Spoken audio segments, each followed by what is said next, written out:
Marvel Rivals friends and fans, we've got a really interesting video today because if you haven't seen already, we can now get some basic stats information for all our favourite Marvel Rivals characters. Unfortunately, whilst I've been recording this, there's been an issue with the site, so not every character is available. However, I did create a spreadsheet which hopefully will explain some things and will pick out some really informative stats and information which I think it's important to share with the community. I do need to put a bit of disclaimer that these particular stats mean something, but they also mean nothing at the same time. They mean something because at least they give numbers against stuff, like we see health numbers, we also see movement speed numbers, but what we don't see is things when it comes to like attack numbers.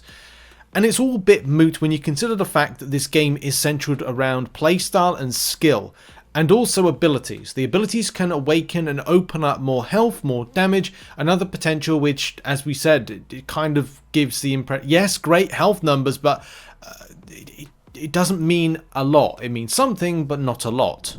I also don't know if they're planning to add in things like attack damage numbers, more particular numbers, because effectively health and movement speed don't really mean, as we said, much. They mean something. It's great to know this stuff, but applying it to details of this character has the highest damage, this character has the ability to do this, this, and this, it just, yeah, okay, it can do damage and the character has health. That's great. So just quickly showing off the spreadsheet, a little breakdown is that, and you can find some of the key markers and we'll go over them right now. One of those big things is going to be health, who has the most base health. And again, as I said, and I will revert back to the same thing that I said earlier, it means something and it means nothing because characters' abilities. But from a base level of health, which character has the highest health? Well, it's going to be those that are Vanguard. Groot has a base level of 700 health, which again, when we got abilities on top, shielding and other things, it means something, but also means nothing. I'm going to try and stop saying that one, especially with other Vanguards having shielding, having health restores in their abilities. It can mean that that extends out. So it's great to see Groot has 700, but then when you look at the fact that when you're in the mode for Bruce Banner going to Hulk, he gets a 650 health. When he goes into his monstrous form, he gets 1400 health. So you can see the change in these particular characters. One of the lowest of those is going to be Thor. Thor does have abilities in order to shield himself, but also restore elements of health. So he is a bit of a riddle wrapped in an enigma. Of course, Venom has his own kind of elements of shielding, which makes him, you know, in times nigh on impregnable. But there's others that also do their bits, whether it's Magneto or whether or not it's Captain America. There's more than just saying, oh, okay, they got low health. Which character is the fastest? Really weird to see Black Panther have a movement speed of 7. This is the highest and everyone else has 6. Whether or not in the future we'll see other characters with a high level of movement speed, and I kind of thought maybe Spider-Man should be amongst them to have that 7 rather than him just being on a 6. But look, it is what it is with this, and I don't want to repeat the same thing that I've said, but you can get the idea that, right, well, Spider-Man does actually move quite fast, so shouldn't he be 7? And again, it will come back to, well, your playstyle and your skill level will likely mean how quickly you're able to react, to move, and at the same time do actual damage. That is not going to be important about health or movement speed. Which strategist has the most health? I think that a lot of people will understand the spongy nature of our healers within the game, and having such a small amount of those strategists, but also the extent of health that they have is going to be important. Whether or not you can self-heal, which again is another important nature to keeping yourself alive to then keep your team alive, it's important to play your part in the game. The highest amount of health is awarded to Luna Snow, which has 275.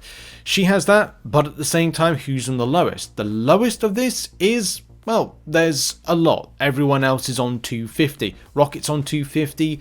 You've got Mantis as well. It's another 275. I did forget to mention that. Luna Snow and Mantis are the same, number 1. And the rest are on 250. There's only 6 strategists, which is again, like a little bit low, with Duelists and Vanguards, with Duelists mostly taking up the top spot. Next question is, which of the Duelists has the most health? Well, I think it's all down to, are they a ranged-based duelist or are they an upfront-based duelist? Certain examples of duelists have been they come in, do a bit of damage, and they come out again. Or they're characters that sit up high and fire down. A good example of that particular character is Hela. Hela spends a lot of time observing the battlefield from a high area. Yes, she is down at times just fighting, but a lot of times you see her kind of fighting downwards at enemies. Also, the same thing can be said for Iron Man, Storm as well. So they need a good amount of health. Hela has one of the highest. She's not the highest. The highest amount of health goes to Black Panther. That is sort of welcome because Black Panther is very much an aggressive base character. It requires you to be speedy, which we know about, hit hard, hit fast, and also be a good upfront damage dealer. A lot of the others like Hawkeye and Moon Knight, which we'll see next week, and even Namor are very much ranged based.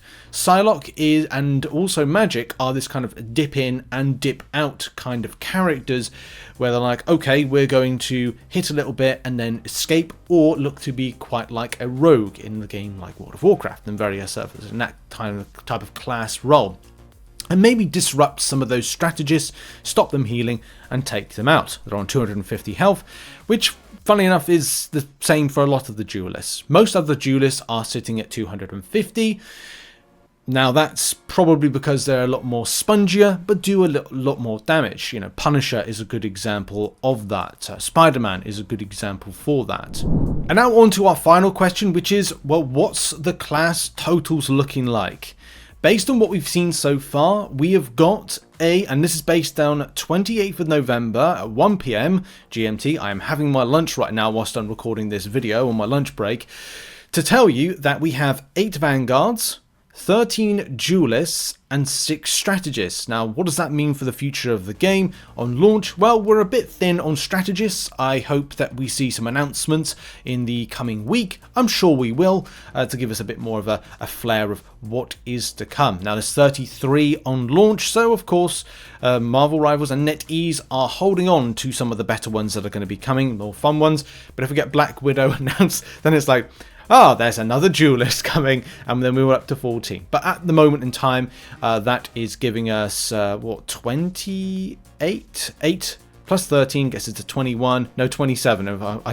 My math is not mathing, but 27. So that means we've got 6 more to announce, and I can imagine that they may do it like, okay, 6 more days to go, let's hype them up. It will be December 1st, 2nd, 3rd, 4th, maybe or maybe not. It's all very exciting, and that's really been it for the video. Make sure to subscribe. It does support out the channel just to hit that like button. I'm looking forward to creating more deep dive content similar to this, but also different because I want to get into the gameplay, tier lists, top 10s, top 5s, new player guides and stuff like that. So I'm looking forward to the next week.